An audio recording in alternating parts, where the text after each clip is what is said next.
Graças te damos pela oportunidade, mais uma vez, mais um domingo dominical, para nós nos encontrarmos aqui. Graças te damos pelo espaço que temos, graças te damos pela liberdade que temos, graças te damos pelas nossas vidas, pelo trabalho e tudo aquilo que tu nos tens dado. E por isso, como teus filhos, nos reunimos aqui como uma das muitas tuas igrejas, para te podermos cultuar. Começamos agora, Senhor, com o estudo da tua palavra e por isso, como sempre, também pedimos a tua santa orientação, para que possamos interpretar corretamente a tua palavra e possamos fazer depois uma aplicação também correta nas nossas vidas. Abençoa aquelas pessoas que ainda não chegaram, que assim como nós chegamos bem, elas também possam chegar para depois darmos continuidade ao estudo em conjunto. Abençoa cada uma das tuas classes que vai decorrer agora, de acordo com as idades, que tu possas abençoar também os professores, capacitando para que sejam íntegros no ensino, no nome de Cristo. Amém. Meus irmãos, nós hoje vamos terminar o livro de Neemias. Foi uma jornada que começou há algum tempo atrás e vamos terminar então hoje o livro de Neemias. Na próxima semana vamos ter uma lição diferente e depois, a partir de setembro, nós estamos a pensar dar continuidade. E temos aqui ainda uma dúvida se havemos de continuar com o livro de Esther, em princípio será isso, ou com o livro de Daniel. Importa fazer aqui esta explicação porque tanto o livro de Esther como o livro de Daniel, as suas histórias decorreram durante o período do cativeiro. Embora o livro de Daniel fosse no período de cativeiro e já ali quase no término dos 70 anos, o livro de Esther foi durante o período de cativeiro. Nós, como Neemias, o cativeiro já terminou, mas nós podemos dizer que foi mais ou menos na mesma altura. E é importante nós termos esta cronologia na mente para quando tivermos a ler a Bíblia, nós podermos mais facilmente localizar-nos em termos temporais para que a compreensão do texto seja mais facilitada.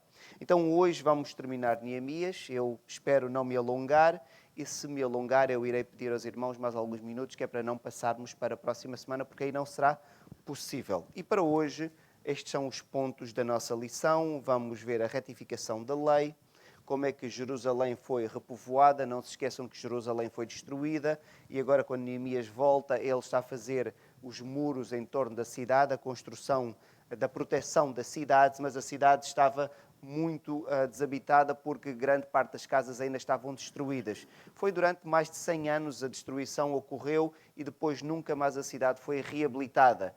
E agora que a cidade já tem a sua proteção, tem os seus muros construídos, como nós vimos na semana passada, ela necessita de ter gente a viver lá dentro e como é que todo o processo de repovoamento da cidade foi feito. Vamos ver a organização dos levitas, porque agora temos templo, não se esqueça, o templo foi construído antes da chegada de Neemias, mas todo o sistema de organização que tinham a ver com a prática religiosa no templo não estava ainda bem estabelecido. E a necessidade então de se definir quais são os grupos de levitas, cada um tem a sua função e vamos ver como é que isto foi feito. Vamos ver aqui a relação entre os judeus e os povos gentios que viviam ali à volta, e então havia naturalmente elementos mistos dentro do povo, resultando de casamento entre judeus e gentios. Vamos ver como é que isto foi tratado. Entretanto, vamos perceber que Neemias, porque ele estava como se fosse em deslocação em serviço. Os irmãos lembram-se quando Neemias teve a conversa com o rei perguntou-lhe assim: tu queres ir para Jerusalém? Sim. Durante quanto tempo? E eles acordaram um período de tempo. O que significa que Neemias, em algum momento, ele tinha de regressar até novamente a Babilónia, porque ele estava em deslocação, em serviço. E Neemias então vai regressar a um período de ausência. A Bíblia não fala muito, porque só diz que isto aconteceu na ausência de Neemias, mas o texto depois dá continuidade, é como se Neemias sempre estivesse presente, mas na verdade houve ali uma série de coisas que aconteceram durante a ausência de Neemias e depois as reformas, basicamente para resolver os problemas que aconteceram durante a ausência de Neemias. E devemos passar por todos estes pontos, uns um bocadinho mais demorados do que outros. Então, depois da reconstrução do muro, não se esqueçam que o templo já tinha sido construído, o povo juntou-se todo a Neemias e a Esdras. Volto a dizer novamente, Esdras tinha chegado antes de Neemias e a responsabilidade de Esdras era o ensino da palavra. Antes de Esdras chegar, tinha ido quem? Zorobabel e Jesua, que foram para construir o templo. Então, o templo é construído com aquelas pessoas que regressam primeiro, sob a liderança de Zorobabel e de Jesua. Esdras vai depois e tem a responsabilidade de ensinar o povo. Esdras é levita, sacerdote, é escriba.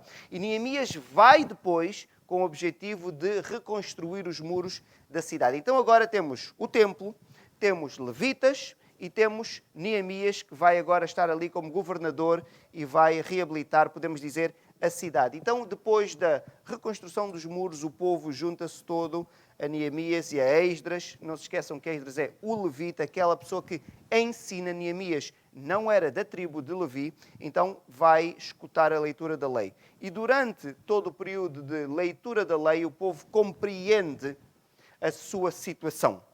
E o povo compreende que está em pecado. E, diante do seu pecado, o povo arrepende-se. E é um arrependimento sincero, e nós percebemos ao longo de toda a narrativa pelo comportamento do povo, em que o povo ouve a lei e percebe a sua condição, e por isso então há esse arrependimento. Logo de seguida, há a celebração da festa dos tabernáculos. Então o povo percebe também, porque escuta a lei, como é que a festa deve ser celebrada. Então o povo vai decidir fazer uma celebração de acordo com aquilo que está prescrito na lei. E é interessante nós percebermos isso, porque o texto diz-nos assim: toda a congregação dos que tinham voltado do cativeiro fez cabanas e nelas habitou. Porque a festa dos tabernáculos era uma festa precisamente para evocar o período em que o povo viveu no deserto em tendas e cabanas. Então era uma semana de celebração em que todas as pessoas tinham que construir algum tipo de tendas e fazê-lo fora da sua casa. Algumas pessoas, por exemplo, na cidade de Jerusalém, como ficava mais cheia, faziam também nos terraços das casas, mas as pessoas não podiam habitar dentro das suas casas. Então tinham que fazer as tais tendas ou cabanas fora de casa e durante uma semana ficavam ali a habitar, mas de maneira que o teto da tenda não fosse fechado. A ideia era que, quando estivessem deitados, pudessem ter a sensação de estar ao ar livre, sentirem mesmo e puderem olhar para o céu e verem as estrelas. E aquilo é tudo muito simbólico para que as crianças pudessem perguntar: porquê é que nós estamos aqui? E os pais pudessem explicar dizendo assim: houve uma altura da nossa vida em que o nosso povo viveu desta forma. Mas apesar de estarmos a viver de forma vulnerável, nem casas tínhamos, ainda assim Deus sempre nos protegeu. E era uma festa em que servia para o povo se lembrar disso e os mais velhos ensinarem as crianças que Deus sempre protegia o seu povo. Então era uma festa mais alegre, era uma festa animada. Imaginem viverem em tendas, em cabanas. De manhã, quando acordavam as crianças a brincar, era uma festa muito alegre, muito animada, mas dava muito trabalho. Agora imaginem vocês saírem das vossas casas, construírem as cabanas e agora viverem sem o conforto das casas. E o povo, quando percebeu que a festa tinha que ser celebrada desta forma, o povo decidiu fazer o quê? Celebrar de acordo com aquilo que estava prescrito na lei. O interessante é o texto dizer: porque nunca fizeram assim os filhos de Israel desde os dias de Josué, filho de Num. Josué, filho de Num, foi aquele líder do povo que ajudou na conquista da terra. Moisés morre, Moisés dá a lei que diz como é que eles devem celebrar. Então agora, sob a liderança de Josué, eles entram na terra e eles, em algum momento, sob a liderança de Josué, vão celebrar uma festa dos tabernáculos de acordo com o que está prescrito na lei. Sabem quando é que celebraram novamente uma festa dos tabernáculos de acordo com o prescrito na lei? Nunca mais. O que significa que é fácil nós termos a lei, mas é fácil nós fazermos adaptações. E é assim que nós vivemos. Porque quando nós estamos a ler aqui e diz que nunca foi celebrado, significa que quando a lei é dada por quem? E então a primeira pessoa que recebeu a lei em termos de liderança foi Josué. A primeira que recebeu em termos de liderança, Moisés, recebe do Senhor, não é? Mas vamos entender que Moisés é a primeira pessoa e ele vai ter que dar agora a alguém. Vai dizer: Josué, tu és o próximo líder, toma e garante que o povo cumpra a lei. Então só a primeira pessoa que recebeu a responsabilidade de cumprir a lei foi a primeira pessoa e a única que a cumpriu bem, no que toca à celebração da festa dos tabernáculos. E o que é interessante aqui é ver que, de facto, nós podemos ter a lei, gostamos sempre de fazer adaptações. E é assim que o povo viveu. o povo viveu ao longo destes muitos séculos, celebrava a festa dos tabernáculos, mas eu não sei de acordo com quem. Porque não era de acordo com a lei, era de acordo com uma lei adaptada. E é assim que nós fazemos. Nós lemos a Bíblia e nós vamos fazendo adaptações daquilo que nós queremos cumprir, como é que nós queremos cumprir, como é conveniente cumprir. E esta história mostra-nos isso, que afinal parece ser padrão do ser humano ler as Escrituras, e as Escrituras, elas têm autoridade e a força suficiente para nós cumprirmos tal e qual como elas dizem que deve ser cumprida. Mas nós, sempre como a história deste povo, queremos cumprir a nossa maneira. E foi isso que nós podemos tirar daqui, mas o povo percebeu, não, a lei não diz isso. E nós, como estamos arrependidos, vamos querer cumprir bem a lei. Então, celebraram e o texto diz-nos que foi um momento de verdadeira alegria, porque o povo reconciliou-se com o seu Deus. Então, depois, 2 dias logo depois da celebração da festa dos tabernáculos, e isto é interessante porque é uma festa alegre, o povo decide reunir-se. E eu fico a pensar, mas agora o povo podia aproveitar esta alegria e continuar em alegria. Mas o povo, 2 dias depois, logo da celebração da festa, a festa é durante 8 dias, uma semana, o povo volta a encontrar-se para jejuar. Fica a pensar, então eles vieram de uma festa alegre, em vez de darem continuidade à alegria, que é aquilo que todos nós gostamos, o povo decidiu jejuar. E sempre que encontramos a ideia de jejum na Bíblia, jejum tem a ver com um período de limitação, porque nós não vamos comer. Custa muito. Jejum só não custa para quem nunca fez. Quem já fez, e não é fazer jejum como nós fazemos aqui, uma adaptação meio-dia. Não, isto é fácil. Isto é fácil. Tivemos um jantar muito robusto, aguentámos perfeitamente até as 2 ou 3 da tarde do dia seguinte. Fique sem comer um dia e vai sentir a dificuldade. O que significa que jejum é um tempo de constrição. É um tempo da pessoa abdicar de uma coisa que é essencial, acreditando que Deus vai prover, e naquela altura a pessoa só pensa em comida e a pessoa dizer, não, mais importante do que esta necessidade que eu estou a sentir, é o Senhor meu Deus. Então a pessoa vive um período de oração. E o povo tinha que tirar vários momentos para fazer isso. Havia um momento que era obrigatório por lei, mas este não era um momento obrigatório por lei, que é o dia de Yom Kippur. Ainda hoje os judeus ortodoxos o fazem, pelo menos uma vez por ano é obrigatório por lei, mas este não era o dia de Yom Kippur e agora as pessoas vão decidir juntar-se para jejuar. O que significa que então é um tempo de oração e de leitura da palavra, de meditação. E o povo novamente vai escutar a leitura da palavra. E novamente acontece o mesmo que tinha acontecido antes da celebração da festa dos tabernáculos, que é o quê? O povo percebe o quê? O seu pecado. E isto encontramos aqui como padrão, sempre que a leitura da lei é feita, sempre o povo percebe a situação em que vive. O que significa, aquilo que nós temos visto no mundo bate mesmo certo com as Escrituras. Quem não conhece a Bíblia, vamos partir do princípio de alguém que nunca teve contacto com a Bíblia. Esta pessoa acha que por natureza é boa. O ser humano normalmente, e quando eu digo o ser humano é mau, eu sei que algumas das pessoas que aqui estão pensam, a verdade não é bem assim. Nós até fazemos algumas coisas mais, mas nós não somos maus por natureza.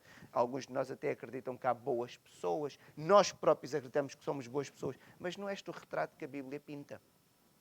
A Bíblia traça um retrato da humanidade que é exatamente o contrário. Nós somos seres decaídos, malignos, maus por natureza. E é então natural que a pessoa, quando é confrontada com as Escrituras, ela percebe a verdadeira condição. E era isso que se esperava do crente. Nós dos descrentes conseguimos perceber que os descrentes acham-se boas pessoas, mas do crente não. Então a melhor maneira do crente poder perceber o seu pecado é precisamente através do conhecimento da lei. Porque a lei é a nossa referência. Então o povo volta a ter uma sessão de leitura da lei e o povo volta novamente a fazer confissão dos seus pecados. E diz assim, Neemias 9:3. Levantando-se do seu lugar, leram no livro da lei do Senhor seu Deus uma 4ª parte do dia. Em outra 4ª parte dele fizeram confissão e adoraram o Senhor seu Deus. Então vemos que o povo, sempre que é confrontado com a lei, sempre o povo tem consciência do seu pecado. Isto é uma boa prática. é nós lermos a lei, lermos as Escrituras e tentarmos fazer uma comparação entre aquilo que nós fazemos e aquilo que a Escritura diz. Se nós não fizermos exatamente aquilo que a Escritura diz, nós temos sempre de concluir uma coisa. Se as Escrituras são a referência perfeita, se eu não tiver a fazer o que a Escritura diz, a conclusão só pode ser uma. Eu estou errado. E erro, na Bíblia, nós sabemos que significa o quê? Pecado. E erro na Bíblia significa pecado. E pecado é o quê? É um atentado contra o próprio Deus, contra a sua natureza.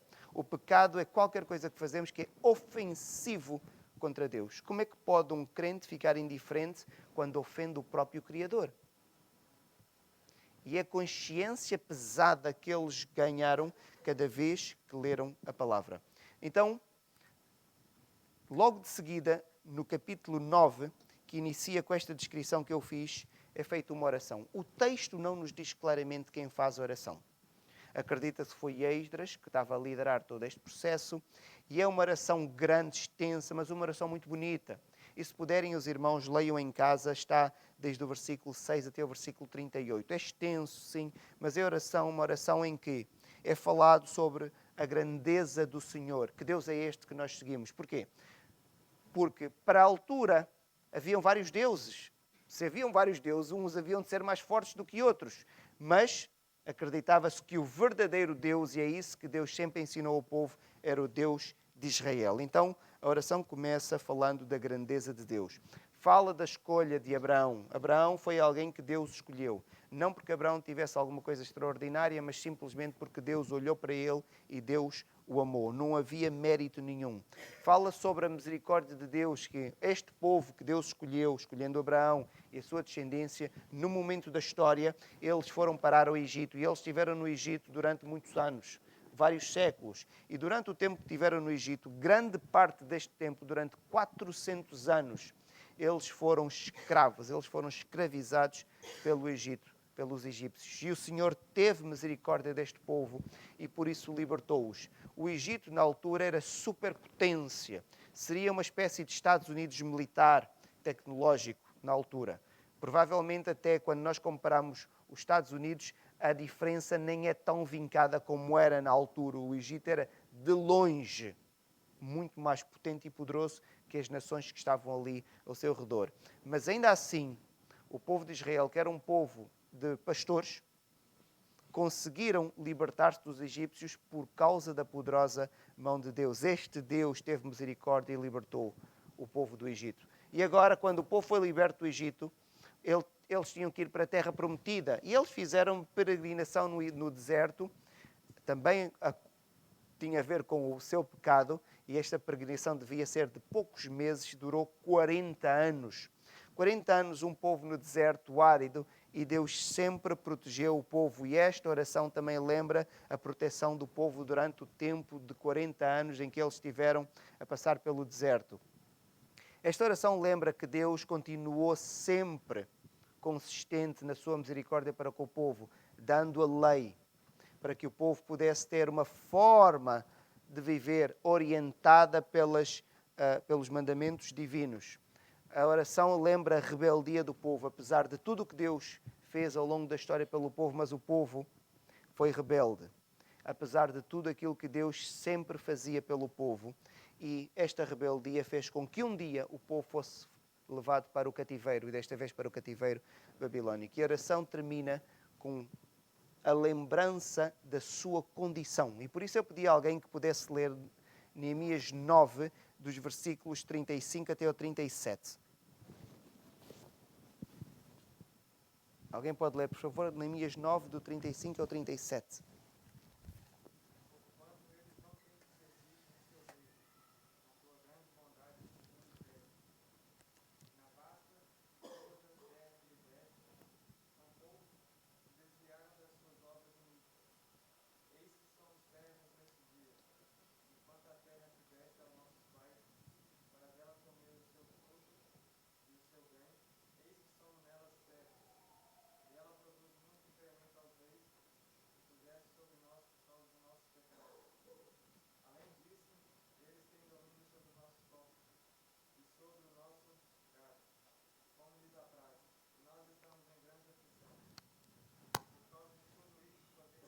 até o 30, passava até aqui, obrigado. Vejam esta descrição que foi lida, é muito triste. Se os irmãos prestarem atenção, ele está a dizer assim, olha, por causa dos nossos pecados a consequência foi, nesta terra que tu nos deste, em que nós estamos agora, já nem é nossa. E a terra que era nossa, supostamente, que tu nos deste, por causa do nosso pecado, nós agora estamos nela e somos escravos de outras pessoas. E tudo aquilo que produzimos não é para nós. Na nossa terra que tu nos deste. É para outro rei que nem vive aqui, vive longe, e todo o nosso trabalho, toda a nossa riqueza que é produzida vai para outra pessoa.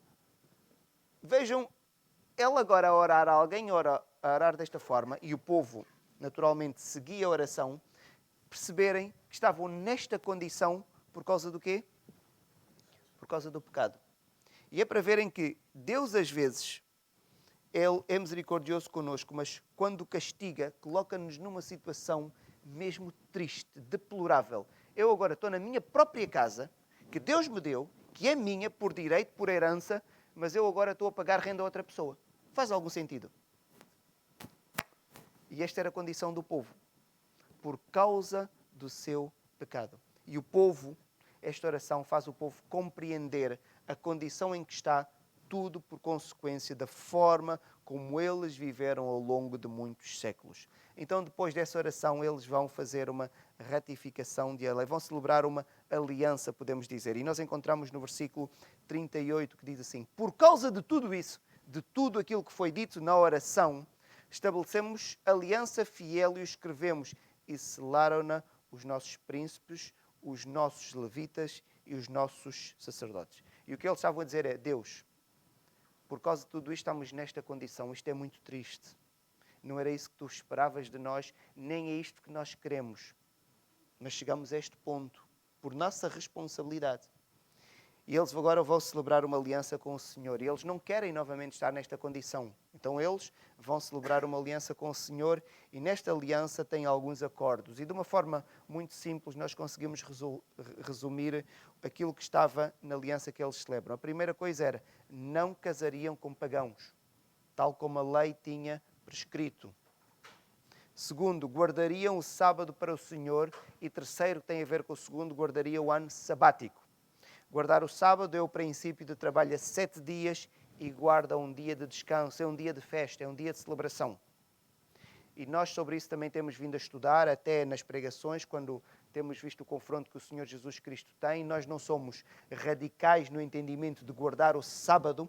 A ideia do sábado é não ter trabalho que redunde em algum proveito financeiro. Fazer o bem tem lugar no sábado. Quer ajudar alguém a fazer qualquer coisa, no sábado vai ajudar, está a fazer o bem. Mas ter tempo para o Senhor é o dia da nossa festa, em que nós celebramos o facto de sermos do Senhor. É um dia para isso, é um dia em que nós confiamos no Senhor, porque se eu não estou a trabalhar, quem é que está a prover para mim? Alguém tem que estar a prover para mim. Mas se o Ricardo também não está a trabalhar, então não é o Ricardo que está a prover para mim. Nem ele está a prover para mim, nem eu para ele, porque estamos os dois sem trabalhar. Mas alguém está a trabalhar para nós. É um mandamento de confiança no Senhor. Nós confiamos no Senhor, que o Senhor continuamente trabalha e Ele vai prover. E o ano sabático, na verdade, tem a ver também com o sábado. Nós temos o sábado semanal e temos o sábado anual. O ano sabático é o povo tinha os 7 anos, não é? E trabalhava na terra durante 6 anos. E havia um ano em que o povo não podia trabalhar na terra. O povo não podia fazer nada na terra. Era deixar o campo como estava. Deixar crescer as ervas e tudo aquilo que crescesse naturalmente o povo tinha que deixar. Mas se os irmãos tiverem uma árvore e não fizerem nada, não a podarem, claro que se calhar a árvore não vai produzir como estavam à espera, mas vai produzir. Nós temos aqui uma naspereira e nós somos testemunhas. Ninguém trata dessa naspereira, mas ano após ano, na altura certa, ela fica cheia de nésperas e todos nós desfrutamos. E o Ernesto bem pode falar sobre isso quando traz o seu saquinho, não é? Eu vou depois do Ernesto logo a seguir e sei bem que isto passou alguém primeiro. Então, o que eu quero dizer é que as árvores dão fruto na mesma. Mas o mandamento era claro, este fruto vocês não tocam. Mas nós estamos a ver o fruto, mas não podiam tocar. Era para o pobre, para o necessitado. Era simplesmente para se confiar no Senhor. Agora vejam como é que eles viviam. No 6º ano a produção tinha que ser muito boa. Porque a produção do 6º ano tinha que dar para o 7º também. E tinha que dar para o 8º até o tempo, quando eles plantassem no 8º, que era no início do novo ano, do novo ciclo sabático que estava a começar, até poderem colher. Então eu fico a pensar, a produção do 6º ano, como é que seria? Tinha que ser uma coisa extraordinária. Mas a árvore era a mesma. Tinha que ser por fé.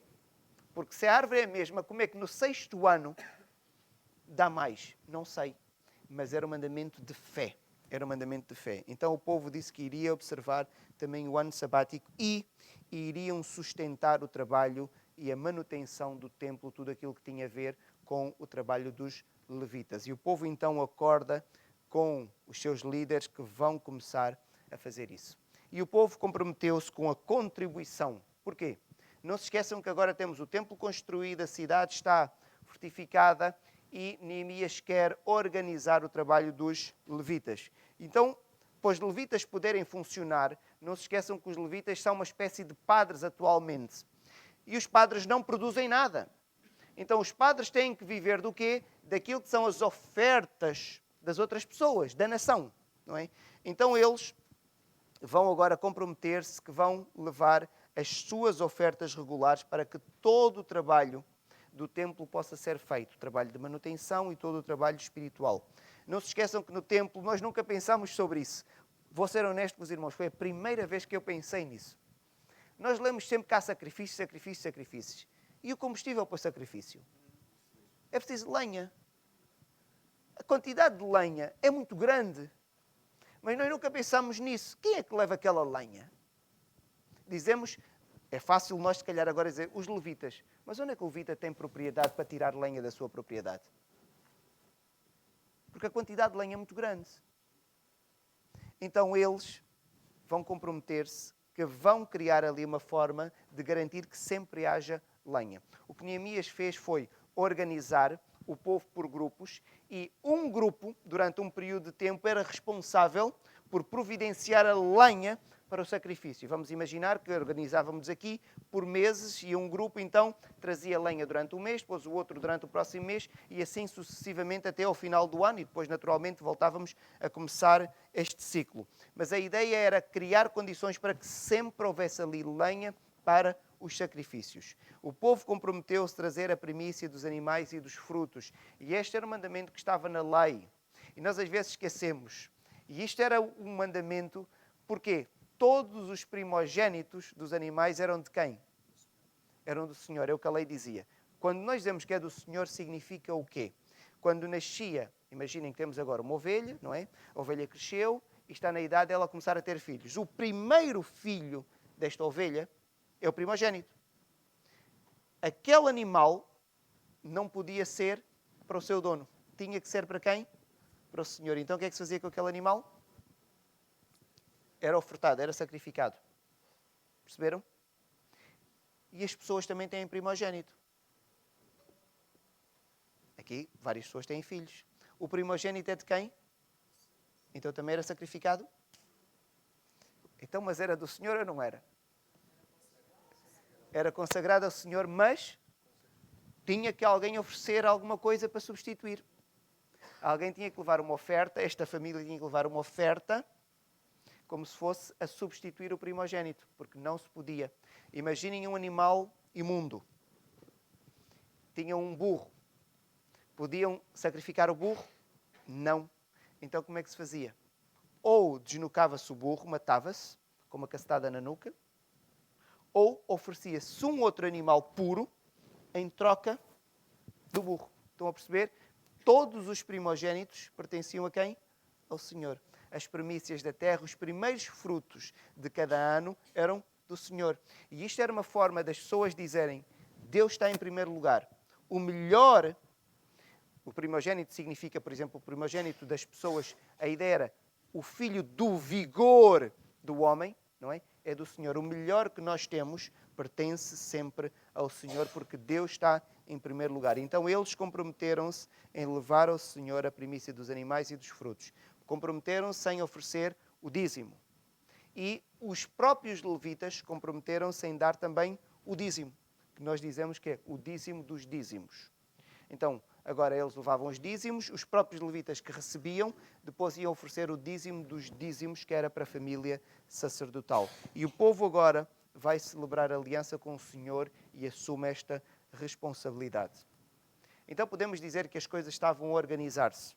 Relativamente à cidade, o texto diz-nos que era uma cidade grande e pouca gente vivia na cidade, e percebemos porque desde a sua destruição as casas tinham sido arrasadas e não tinham sido ainda reedificadas. Mas era importante agora que pudessem pessoas estar lá a viver, porque o templo estava construído e havia vários sacerdotes que lá viviam, e então eles decidiram fazer o repovoamento da cidade. E o repovoamento da cidade foi feito da seguinte forma: os príncipes e sacerdotes, grande parte deles vivia na cidade, podemos dizer a capital, mas quando o povo volta do cativeiro, a ideia era ocupar a terra. Então não podiam todos viver na cidade de Jerusalém. Então criou-se um sistema, e o sistema foi organizar as famílias em grupos de 10, e em cada 10 famílias, uma delas era sorteada, e esta família então ia viver para dentro das muralhas, para dentro da cidade. As outras 9 famílias eram agora distribuídas pelas outras cidades do território de Judá e Benjamim. E nós encontramos uma coisa interessante no versículo 1 do capítulo 11. Diz assim: os príncipes do povo habitaram em Jerusalém, mas o seu restante deitou sortes para trazer um de 10 para que habitassem na santa cidade de Jerusalém. Esta é a primeira referência que nós encontramos na Bíblia que se refere à cidade de Jerusalém como a cidade santa. A cidade que foi edificada no local que Deus escolheu. E nós sabemos, até de acordo com profecias escatológicas, que sempre aquele lugar vai ser considerado como o lugar que o Senhor escolheu, a santa cidade. E por isso até os salmos dizem que nós devemos orar por quem? Pela santa cidade de Jerusalém. Não é? Apesar do seu pecado, ainda assim o Senhor mantém-se fiel. E a primeira referência da cidade como santa. E as 9 partes permaneceriam em outras cidades, como tínhamos visto há pouco tempo. Não é? E estas outras famílias eram distribuídas pelas cidades do território de Judá e Benjamim. Eu tenho uma pergunta para os irmãos. O povo de Israel, quantas tribos tinha? 12 tribos. 12 tribos, e estas tribos tinham herança. Quantas tribos tinham herança? Terrena. 11, havia uma tribo que não tinha herança terrena, que era a tribo de Levi. Muito bem. Por acaso, quando vamos contar a herança terrena, nós encontramos 12 na mesma, o que fica estranho. Então, são 12 mais Levi dá 13, é isso? Não. Manassés e Efraim é como se fosse só uma tribo, porque são a tribo de quem? De José. Manassés e Efraim eram filhos de José. José começou o primogênito, ganhou o direito de primogenitura, então fica com porção dobrada, tem o dobro dos outros. E por isso os irmãos, então, se contarem nominalmente o nome, quando aparece na Bíblia das tribos, dá 13 nomes. Não é um erro bíblico. Dá 13 nomes. Efraim e Manassés considerem que é um só, que é José. Então, quando lerem sempre Efraim e Manassés, na vossa cabeça deve estar sempre José. E aí já não dá 13, dá 12. Ok. Então, o texto diz que algumas pessoas foram viver para Jerusalém e os restantes são distribuídos pelas cidades de Judá e Benjamim. A minha pergunta é, por que razão ninguém foi para as outras cidades das outras tribos? Porque, na verdade, faltam territórios das outras 10 tribos. Por que é que ninguém foi distribuído para esta zona?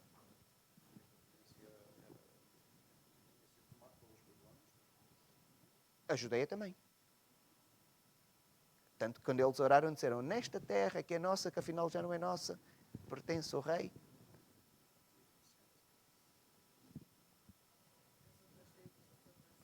As outras tribos desapareceram. Qual foi o império que levou as outras tribos e nunca mais elas voltaram? O Império Assírio. E mais, aquela região que pertenciam às outras tribos, agora estava sob a administração de quem? Quem era um dos grandes inimigos de Neemias? Tobias Amonita, do lado direito do mapa, e Sambalat, samaritano, que estava lá em cima, que era onde estavam grande parte das outras tribos. E grande parte das pessoas que foram levadas para o cativeiro, como disse o Ricardo, como disse o Ricardo, ou a Cristina, já não me recordo, eram da tribo de Judá e Benjamim, e ao voltarem é natural que depois também se fixassem na zona das suas tribos, porque a ideia era que as famílias fossem para a sua terra de origem. As famílias iam para a sua terra de origem, porque o que Deus queria é que a propriedade nunca saísse da família. A propriedade nunca saísse da família. Por isso, então, todo o repovoamento fala sempre da região que pertenciam às tribos de Judá e Benjamim. E agora Neemias tem necessidade de reorganizar os levitas. E este texto, os irmãos não têm que decorar, nem ver aqueles nomes todos, mas encontramos ali uma coisa interessante. E diz assim: são estes os sacerdotes e levitas que subiram com Zorobabel, filho de Sealtiel, e com Jesua. Estamos a falar do primeiro regresso. O regresso que foi feito logo após o edito de Ciro, que disse: todos aqueles que quiserem podem regressar. Então, Zorobabel e Jesua organizaram um grupo de pessoas e decidiram regressar. E lembram-se que nós estudamos sobre isso, procurou-se identificar os levitas. E nós até percebemos que havia poucos levitas que queriam regressar. Haviam mais sacerdotes do que levitas. E estudamos bem o porquê disto estar a acontecer. E quando agora os levitas são organizados por famílias, e eu coloquei ali aqueles números só para nos ajudar como referência, os irmãos encontram ali quantas famílias? Podem contar ou podem simplesmente seguir ali o número vermelho que eu coloquei, que facilita. Acreditem que eu depois confirmei e eu penso que está certo. Não é? Dá 22 famílias. Ok, muito bem. Só que eu tenho uma pergunta para os irmãos. Quantos grupos de levitas foram instituídos por Davi? Porque eles, quando vão organizar o povo para o regresso, quando Zorobabel e Jesua estão a organizar as famílias dos levitas, eles vão organizar de acordo com aquilo que Davi tinha feito. Porquê? Davi, antes de morrer, Davi tinha um grande desejo. Ele queria construir o templo. E o Senhor disse a Davi: tu não vais construir o templo, tu tens muito sangue nas mãos. Mas o teu filho vai construir o templo. E Davi, o desejo foi tão grande de querer servir ao Senhor que ele quis facilitar o trabalho do filho. E quando o templo foi construído, Davi já tinha escrito toda a forma de organização. Então estamos a falar de alguém que também era um estratega, um bom organizador. E ele tinha organizado as várias famílias de levitas, porque com o templo construído seria necessário muita gente ali a trabalhar. E os levitas iriam estar, grande parte deles, ali, a ministrarem ao Senhor no templo. Então Davi organizou tudo aquilo muito bem. E a pergunta que faço é, se alguém souber, quantas famílias, quantos grupos de levitas foram instituídos por Davi? Foram 24. Vejam. E achou-se que eram mais os filhos de Eleazar entre os chefes de família do que os filhos de Itamar. Eleazar e Itamar eram dois filhos de quem? Arão. Arão teve 4 filhos. Eleazar e Itamar, já sabemos 2. E os outros 2 quem foram? Nadab e Abiú. Nadab e Abiú, o que é que aconteceu com eles? Morreram, ficaram 2. Então todos os levitas sacerdotes nascem daqui.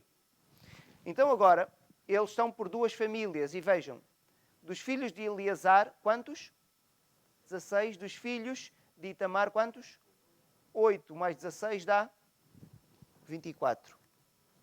Faltam 2. Estão a perceber a conta? Quando agora Neemias vai organizar, organiza em quantos grupos?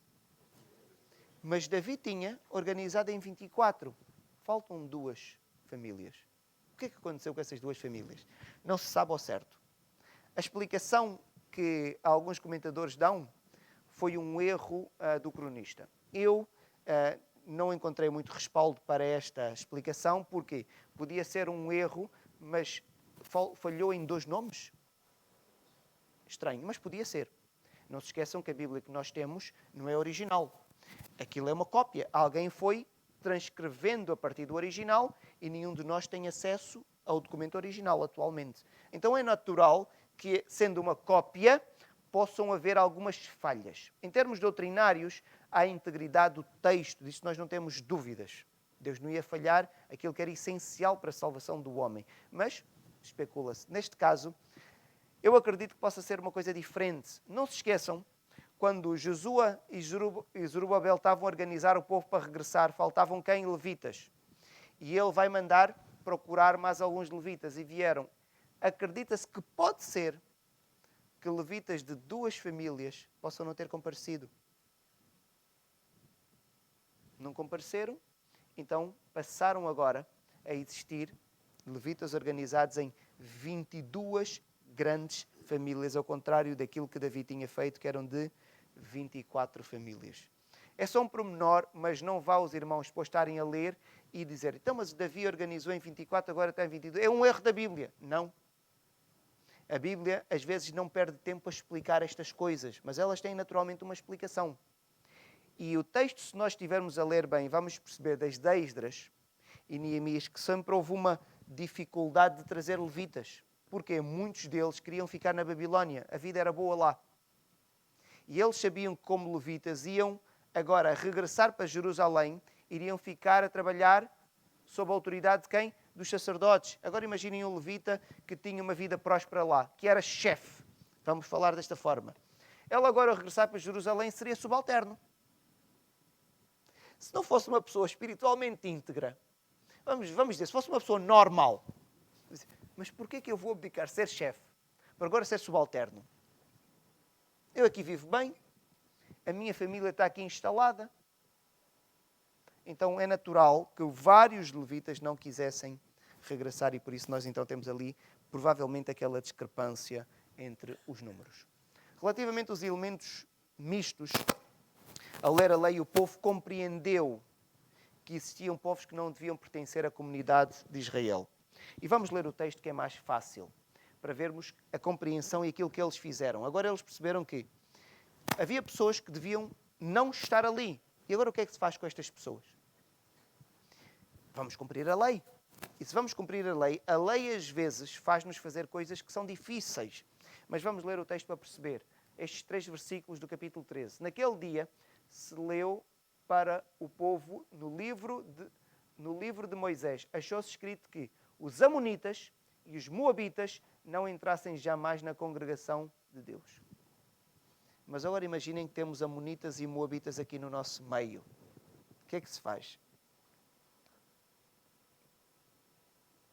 E agora que a nossa mente ocidental da pseudo-tolerância vai dizer, não, mas vamos manter, se calhar Deus... Não, vamos só ler a lei. A lei diz que eles não deviam estar, porquanto não tinham saído ao encontro dos filhos de Israel com pão e água. Antes, assalariaram contra eles Balaão para os amaldiçoar. Mas o nosso Deus converteu a maldição em bênção. Ouvindo eles, o povo, esta lei, apartaram de Israel todo elemento misto. O grande problema é que havia alguns casamentos que já estavam cruzados. E havia filhos que estavam ali. E é aqui que nós entramos em dificuldade. E agora o que é que se faz? Podemos seguir a lógica do mundo, sermos tolerantes.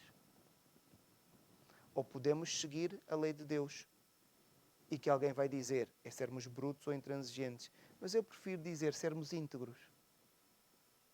Porque a tolerância não sei se nos vai levar a algum bom lugar. Mas eu sei que seguindo a lei dá estabilidade a uma sociedade. E a nossa sociedade só está como está porque não seguiu a lei de Deus. Porque se seguisse, não estava como estava.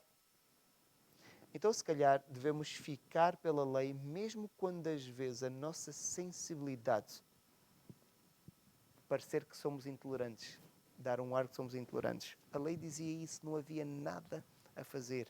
Simplesmente deviam seguir a lei. E o povo, porque estava comprometido em seguir a lei, o que é que fez? Apartou todo o elemento misto. E temos aqui a grande reforma.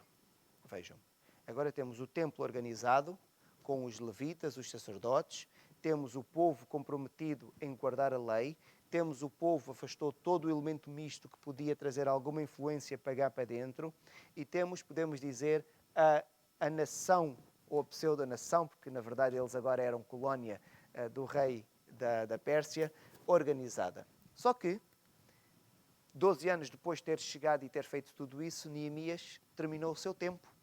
E Neemias estava em deslocação de serviço. E Neemias tem de regressar para a corte, porque o rei tinha acordado com ele durante um tempo, e o tempo chegou ao fim, e Neemias então agora vai regressar, o texto diz-nos, para a Babilónia. Apesar de ser o Império Persa, mas toda aquela região continua a chamar-se de Babilónia. Durante a ausência de Neemias, agora o que é que aconteceu? E é interessante ver a força da liderança de Neemias, porque assim que Neemias se ausenta, e Neemias ausenta-se, estima-se que fosse cerca de 12 anos, ele teve 12 anos, depois fica ausente 12 anos, quando ele regressa, ele encontrou uma coisa extraordinária, e nós vamos poder ver agora rapidamente. Mas eu queria só ler estes versículos aqui. Vejam, convieram num juramento de que andariam na lei de Deus. Então, quando Neemias estava lá, o povo disse que andaria de acordo com o quê? A lei de Deus. De que guardariam e cumpririam todos os mandamentos do Senhor, de que não dariam as suas filhas aos povos da terra, nem tomariam as filhas deles para os seus filhos, de que nada comprariam no sábado, ou seja, vão guardar o sábado, e de que no ano sabático abririam mão da colheita e de toda e qualquer cobrança. Então estão a ver, quando Neemias estava ali, este foi o juramento. E um juramento, nós já aprendemos, não se quebra. Por isso a Bíblia diz, sejam sábios, não jurem. Porque alguém que jura e quebra é mau, é muito mau. Mas o povo tinha feito esta promessa. E agora o líder ausentou-se. Havia outros líderes, mas se calhar não tinham a força de Neemias. E tínhamos agora o sumo sacerdote, Eliasibe. Eliasibe o que é que faz? Vejam. No templo havia uma câmara, que era onde se guardavam algumas coisas. O que é que Neemias faz? Nesta câmara que havia no templo, ele manda tirar todas as coisas que lá estavam e faz uma espécie de casa de hospedagem. Sabem para quem? Tobias. Tobias era de que povo? Amonita. Amonita era um daqueles povos que não devia estar ali. E Tobias foi, ao longo de todo o tempo em que Esdras, em Neemias, esteve na terra, foi um dos grandes inimigos do povo. Foi o Tobias. Queria matar Neemias e queria fazer com que a cidade não tivesse muralhas e continuasse vulnerável. Então agora, o tal Eliasibe, o que é que faz? Vai não só estabelecer aliança, como dentro do templo, oferecer-lhe uma casa como se fosse um quarto. Quando ele estivesse na zona de Jerusalém, ele podia estar ali. Então é o que o Eliasibe vai fazer. Os levitas deixaram de receber os dízimos e as ofertas para o sustento. Consequência. Agora, se os levitas não têm sustento, o que é que os levitas vão fazer? Vão trabalhar. E se vão trabalhar, o que é que vai acontecer? Não vão exercer o seu ministério. Então, todo o trabalho de ministrar no templo acabou por ficar comprometido. E depois continua. Os judeus que disseram que agora vão guardar o sábado, não se esqueçam que a violação do sábado para um judeu era uma coisa muito preocupante, porque uma das grandes razões pela qual Deus tinha castigado e o povo foi para o cativeiro foi porquê? Porque não guardavam o sábado. Já se esqueceram disto. Então o que é que voltam a fazer? A trabalhar ao sábado. As portas de Jerusalém eram abertas e os comerciantes entravam para comprar e vender, sabem quando? No sábado. E eles tinham dito que não iam receber as filhas dos povos estranhos, nem dar os seus filhos, nem as suas filhas às pessoas dos povos estranhos. O que é que voltou a acontecer? Casamentos com os povos estranhos. Fica a pensar, eles tinham dito uma coisa e fizeram tudo o oposto. Mas porquê que eles não fizeram quando Neemias estava lá? A importância da liderança forte. A liderança tolerante dá nisto. Quando nós começamos a ceder em nome de uma coisa qualquer que nós vamos chamar tolerância, sempre dá nisto. E foi exatamente o que aconteceu. Assim que Neemias sai, Neemias era um líder intransigente, vamos dizer, de acordo com os padrões hoje. Eliasibe era mais tolerante. Vemos o que é que aconteceu. Violação total das leis e dos mandamentos. Neemias, ao final de algum tempo, depois de ter voltado para a corte, ele regressa novamente para Jerusalém. Quando ele regressa, ele vê o estado da nação. Ele diz, mas isto não tinha ficado assim? ele agora percebe que o povo voltou a fazer tudo aquilo que era contrário à lei. Não se esqueçam, aquela oração que eles fizeram, que eles disseram: nós estamos neste estado por causa do nosso pecado. Voltaram a pecar. Ou seja, eles estavam a pedir para voltarem a ficar no estado deplorável que estavam, em vez de seguirem a lei de Deus. Em vez de seguirem a lei de Deus. Então Neemias teve que chegar e teve que fazer novamente o quê? Nova reforma. E vamos ver a reforma dele. A primeira coisa que o texto nos diz, ele chega e diz assim: alguma coisa está mal. Um amonita com uma casa no templo, isto é impensável. Então vejam o que o texto diz. Então soube do mal que Eliacibe fizera para beneficiar a Tobias, fazendo-lhe uma câmara nos pátios da casa de Deus. Isso muito me indignou, a tal ponto que atirei todos os móveis da casa de Tobias fora da câmara. Então ordenei que se purificassem as câmaras e tornei a trazer para ali os utensílios da casa de Deus com as ofertas de manjares e o incenso. Então Neemias expulsou Tobias. A tolerância diz que devemos conviver. Neemias disse: não, isto está a violar a lei de Deus. Vocês querem o quê? A tolerância ou a violação ou cumprir a lei de Deus? Instituiu novamente o sistema do sustento dos levitas. Porque lembram-se, as pessoas não levavam o suficiente para sustentar os levitas. O que acontecia com os levitas? Abandonaram o trabalho do templo e foram fazer outras coisas. Então todo o processo de adoração foi comprometido. Então vejam, então contendi com os magistrados e disse: porque se desamparou a casa de Deus? Ajuntei os levitas e os cantores e os restituí a seus postos. Ou seja, eles não estavam nos seus postos.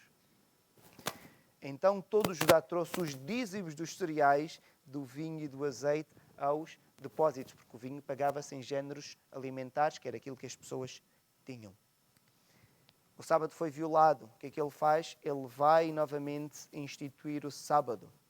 E não vamos ler, o texto é grande, ele vai contender, aqui o texto diz que os nobres, para proibir que se trabalhasse ao sábado, e ele vai fazer uma coisa. Porquê? Jerusalém agora estava fortificada. As portas de Jerusalém abriam e fechavam. No sábado, de sexta para sábado, as portas abriam. E os comerciantes chegavam, entravam na cidade e no sábado já lá estavam dentro. E podiam comercializar. Neemias disse não. Então, quando sexta-feira à noite o sol começava a pôr-se, ia começar o sábado, ele fechava a porta das cidades. Então, as caravanas dos comerciantes chegavam e na primeira vez acharam estranho, a porta está fechada. E Neemias, de cima do muro, disse: vocês não venham mais cá ao sábado. E eles achavam que isto era brincadeira de Neemias, voltaram a insistir. Neemias disse: se voltarem a fazer, a porta não vai abrir e nós vamos atacar-vos. Então parece que eles experimentaram algumas vezes e ao final de algum tempo perceberam: ao sábado isto está mesmo fechado. Então deixaram de levar as caravanas para comercializar no sábado, e Neemias então conseguiu restituir novamente a normalidade da lei. E havia depois o problema dos casamentos mistos. Esta parte eu gostava de ler porque é engraçada.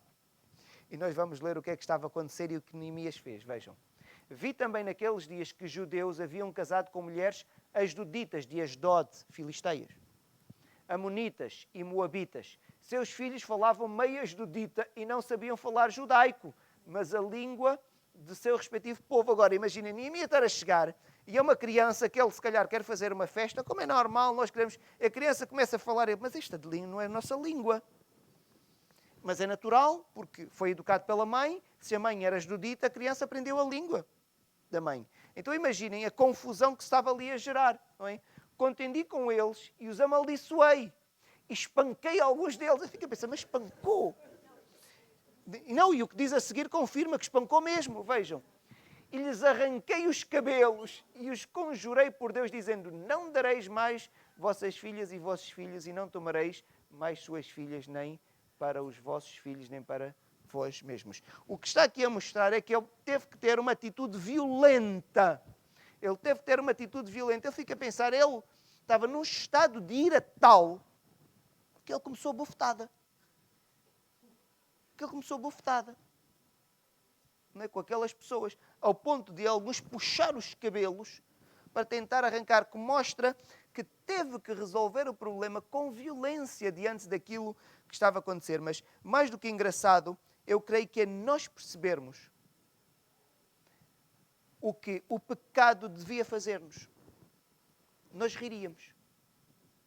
Nós iríamos tentar ser delicados. O pecado não há espaço. Não dá espaço para nós tratarmos com delicadeza. É grave demais. E Neemias tinha esta sensibilidade. Isto é ofensivo para com Deus. Nós não vamos tratar isto com simpatias. Não dá. E nós na igreja temos esta ideia de que as coisas têm que ser tratadas com amor. E depois confundimos o amor com simpatia. Não, não. Neemias amava aquelas pessoas, por isso não queria que elas fizessem aquilo. E às vezes é necessário ser violento. Se me perguntarem se é necessário ser violento fisicamente, se calhar naquele contexto havia espaço. No nosso contexto não há espaço. Mas que haja outro tipo de maneira forte para confrontarmos o pecado. Não pode ser tratado com lisura. Porque não vai resolver. Se mesmo desta forma não resolve, com lisura não vai resolver. Experimentem educar uma criança sem palmada. Eu creio que há pessoas que dizem que nunca toquei no meu filho e resulta. Eu acredito que seja exceção. A regra não funciona assim. A criança tem que sentir. Quando não tem compreensão, pelo menos associa. Quando há dor, não deve fazer. Depois, quando tem compreensão, não é necessária a dor. Mas mesmo assim há crianças que não funciona, porque nunca vão compreender. Então a ideia não é maltratar para provocar sofrimento. A ideia é criar uma forma da pessoa deixar de fazer. Eu sinto dor, eu não sei porque é que não faço, mas eu não quero fazer porquê? Porque vai acontecer uma coisa que eu não gosto. E às vezes é necessário, não que seja violência física, volto a dizer, naquele contexto era assim, no nosso contexto não é assim. Mas há formas brutas e duras de nós podermos tratar o pecado. E devemos fazê-lo também no nosso tempo. E o que ele vai fazer? Vai repor o contínuo fornecimento de lenha para os sacrifícios. Vejam, limpei-os, pois, de toda estrangeirice e designei o serviço dos sacerdotes e dos levitas, cada um no seu mistério, como também o fornecimento de lenha em tempos determinados, bem como as primícias. E agora Neemias voltou e vai restabelecer tudo aquilo que tinha sido estabelecido e foi violado. Ele vai restabelecer. Nós temos nas nossas vidas uma responsabilidade semelhante a de Neemias. Na nossa igreja nós devemos ser zeladores da lei. E quando somos zeladores da lei, nós devemos aplicar a lei e não aceitar o erro, não aceitar o pecado. Muitas vezes o mundo vai nos tentar enganar e vai dizer que a aplicação da lei parece ser uma coisa sem sentido e parece que estamos a ser agressivos. E quando nós pensarmos bem, se isso vos passa pela cabeça é vocês estarem a dizer, na vossa própria cabeça, que Deus fez mal à lei. Uma vez estava a ver um debate, duas pessoas, e tinha a ver com uma igreja que aceitava a homossexualidade.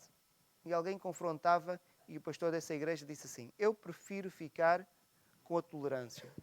O que é que isto significa? Esta pessoa prefere ficar com aquilo que é desobediência à lei, mas no nosso mundo parece bom, que é a tolerância.